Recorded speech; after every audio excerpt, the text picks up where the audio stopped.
foi muito fácil, assim, nesse sentido de saber o que eu era, né, quem eu era, o gênero com o qual me identificava, porque eu sempre me sentia assim. Então sempre foi muito simples nesse sentido. O esporte que acabou me colocando nesse lugar do feminino, eu acho que talvez esse tenha sido a parte mais difícil para mim, assim, como o esporte é separado em masculino e feminino, eu sempre estive dentro do esporte. Eu acho que foi talvez um ponto-chave da minha vida que fez com que eu não me assumisse antes, né? Eu acho que talvez tenha sido isso, provavelmente. E como eu me tornei profissional desde muito cedo, eu acho que foi um ponto ali que para mim foi um pouco difícil, assim, que eu sabia com o gênero com o qual eu me identificava e ao mesmo tempo eu vivia do esporte e tinha essa aspiração, assim, né, de viver do esporte por um bom tempo. Eu tinha já traçado uma carreira a longo prazo, assim, para mim, então era um pouco contraditório, entre aspas, né, uma coisa que eu queria fazer da minha vida pessoal e profissionalmente eu não, entre aspas, não podia, né, achava que não podia por causa disso, por causa da separação feminino e masculino. A questão da minha família sempre foi uma facilidade para mim nesse sentido, porque nunca ninguém se importou muito, assim, com a roupa que eu me vestia, com meu cabelo, sabe? Eu sempre tive cabelo curto, teve uma fase que eu tive cabelo comprido, que foi muito, assim, por uma pressão social. Mudei um pouco o estilo da minha roupa, um pouco não, bastante, né, o estilo da minha roupa por alguns anos na minha vida, mas eu já era mais velho. E aí chegou um momento que eu falei, não, deu, tipo, não preciso mais viver dessa forma e aí eu voltei a ser o que eu era quando eu era criança, né? Então as fotos de quando eu era criança, sempre com cabelo curtinho, bermudão, camisetão, assim. E a minha família nunca implicou muito com isso quando eu era pequeno. Tipo, eu saía, marcava o horário, ia cortar o cabelo sozinho e tipo, ninguém ligava muito pra isso. Então acho que sempre foi não tive, sabe, essa pressão assim muito grande por parte da família. Acho que isso fez com que o processo fosse mais tranquilo também. E com que eu não sofresse tanto, né? Porque apesar de eu não me assumir assim, eu me identifico como menino, quero que me tratem assim, assim assado, mas eu pelo menos de certa forma podia viver o que eu queria. Teve uma fase assim que tipo, eu já me vestia da forma como me visto, que é muito dentro do estereótipo do que é masculino, né? Meu cabelo também e tal. E antes de eu ter decidido, né, transicionar mesmo assim, publicamente, ou mesmo fazer os procedimentos, mudar de nome e tal, eu às vezes ia no banheiro feminino, né? Principalmente quando eu tava com a equipe, assim, e isso gerava muito constrangimento, assim, muito desconforto, porque muitas vezes eu tava saindo do banheiro feminino no aeroporto, por exemplo, ou sei lá, num restaurante, saindo do banheiro, daí, tipo, as mulheres passavam por mim, daí ficavam olhando a placa, sabe? Ou vinha e falava que eu tava no banheiro errado, alguma coisa assim. Então eram coisas que me traziam bastante constrangimento, assim. E já teve muitas vezes também que eu... Daí, isso foi, acho que, o início, assim, dessa fase. Depois teve a fase que eu segurava o máximo possível, sei que isso não faz bem pra saúde. E isso me deixava triste, assim, de eu ter que me colocar nessa situação, né, de fazer uma coisa que eu sei que não é saudável, mas para evitar um constrangimento, um desconforto. Então, muitas vezes, assim, aeroporto acontecia muito, né, de eu, tipo, ficar segurando, assim, para ir no banheiro, para depois ir dentro do avião, que eu também é muito mais desconfortável, né, porque é super apertado e tal, mas pelo menos não tem, tipo, separação de masculino e feminino. Então, aconteceu bastante essas situações, assim, e aí depois que eu decidi mesmo, tipo, que eu já estava bem decidido em fazer tudo, assim, tipo, os procedimentos, aí eu comecei a usar o banheiro masculino. Só que aí quando eu tava com algumas pessoas que não sabiam, pra mim era desconfortável também, né? Então eu deixava de ir no banheiro por causa disso. Mas aí chegou uma época que eu me recusava a usar o banheiro feminino só por estar com alguém que, tipo, ia achar estranho, sei lá. Mas aí eu segurava, tipo, eu não ia no banheiro. E aí de uns tempos pra cá eu decidi mesmo que eu ia usar o banheiro masculino e tal.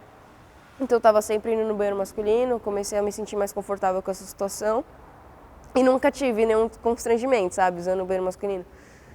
E claro que porque a situação é um pouco diferente também, né? Para uma mulher é muito mais desconfortável usar o banheiro com um homem lá dentro, tipo, isso é muito claro.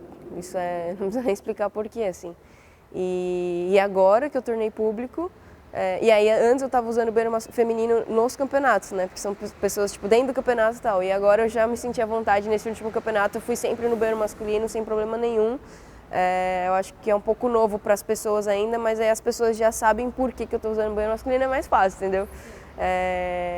Aconteceu, tipo, de eu estar lá, sei lá, lavando a mão, entrar um menino, tipo, que sempre jogou, né, tipo, a gente jogou sempre torneios juntos, e aí ele entrou de uma forma bem natural, assim, isso pra mim, no primeiro segundo que eu vi ele entrando, eu falei, putz, será que vai causar algum constrangimento, alguma coisa? Não, mas ele, tipo, agiu de forma natural, então, aquilo me deixou mais confiante, assim, mais tranquilo também em relação a isso.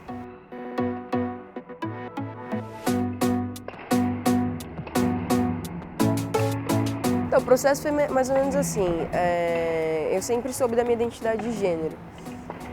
E eu não sabia o que eu podia fazer com isso, né? Eu sempre falo assim, como se fosse uma coisa que eu sabia que existia dentro de mim, mas eu não mexia porque eu era atleta, tipo, eu sou atleta, compito no feminino e tal. Então eu deixava ali de lado. E aí em 2019 eu tava vendo um vídeo no YouTube de um cara trans falando sobre os procedimentos, o que ele fez, tal, sobre os termos. Também foi tipo bem educativo assim, né? Bem informativo para mim. E nessa época eu não sabia, né, o que eu podia fazer com isso. Então, ele falando os procedimentos e tal, pra mim foi muito, sabe, foi bem...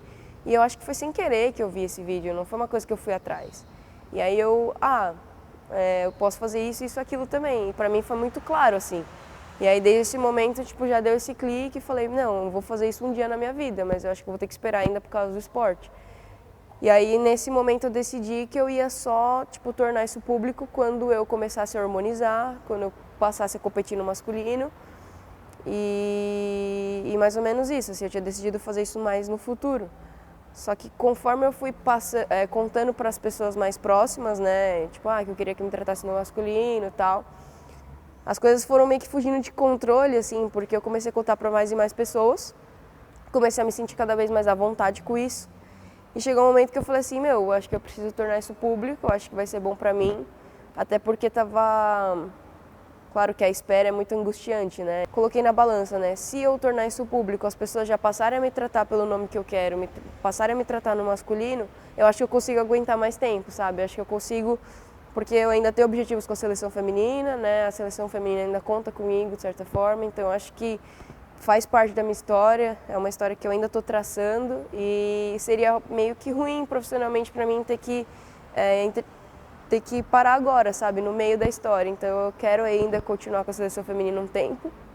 E foi uma forma que eu achei de achar um meio termo, assim, que eu me sentisse confortável ao mesmo tempo eu não tivesse que mudar ainda, né? Porque quando eu começar a harmonizar, por lógica, eu vou ter que já começar a competir no masculino. Então foi mais ou menos isso. Foi uma decisão que a princípio não era esse o plano e que mudou com o tempo, assim, né? Que eu percebi que isso ia me trazer conforto.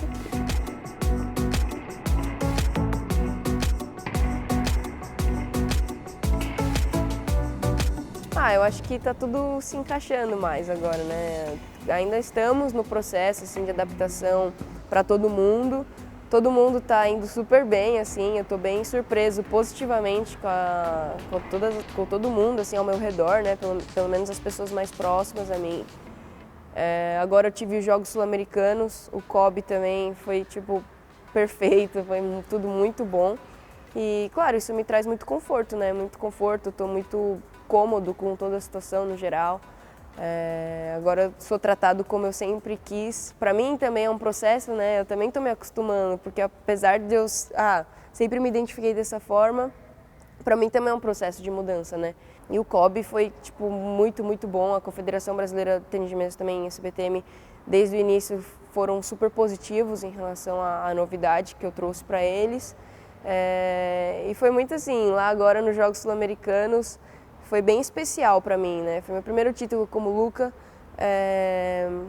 mas além disso, todo o tratamento em todo mundo ali ao meu redor fez com que esse título fosse mais especial ainda, né? Não foi só o nome, foi todo o tratamento que eu tive.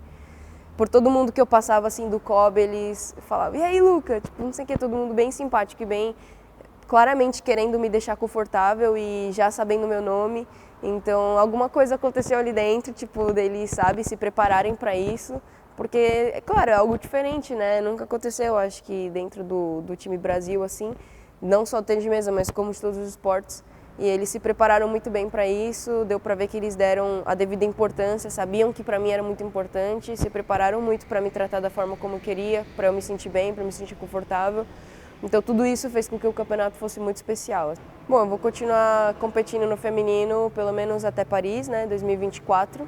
E aí depois eu vou ver como as coisas vão acontecendo. Eu vou deixar isso em aberto, eu não sei ainda, porque muita coisa pode acontecer, tanto daqui até lá como depois de Paris. Então, na verdade, eu acho que vai muito de como eu vou me sentir, das coisas como vão acontecer, tanto em termos de resultados como em termos de como eu vou me sentir do lado pessoal, assim. Mas eu tracei Paris pelo menos porque eu acho que a CBTM também precisa ter um planejamento, precisa saber como vai agir, como vai se planejar em relação à equipe, né, com o que eles podem contar, com o que não. Então, eu dei minha palavra, assim, meu comprometimento com eles, pelo menos para eles poderem se planejar em relação a isso. E depois de Paris está em aberto ainda não tenho uma certeza, assim. Vai muito de como eu vou me sentir mesmo, assim. Acho que se tudo der certo, a gente classifica para Paris, eu vou competir lá ainda no feminino. Eu quero muito fechar, né, pelo menos esse ciclo com mais uma Olimpíada. E eu acho que vai muito de como eu vou me sentir lá, como eu vou me sentir talvez um pouco antes e lá, se eu vou sentir que, pô, esse ciclo terminou e eu acho que agora eu estou satisfeito. Se eu sentir que, pô, agora eu acho que eu finalizei aqui a minha carreira com a seleção feminina, eu acho que agora eu posso fechar esse ciclo mesmo. Eu acho que vai muito de como eu vou me sentir. Não tem muita coisa muito específica, assim. Vai de como eu vou me sentir com a equipe. Eu, por enquanto, estou me sentindo muito bem com todo mundo. E estou muito confortável, né, como eu já falei. Então, não sei ainda.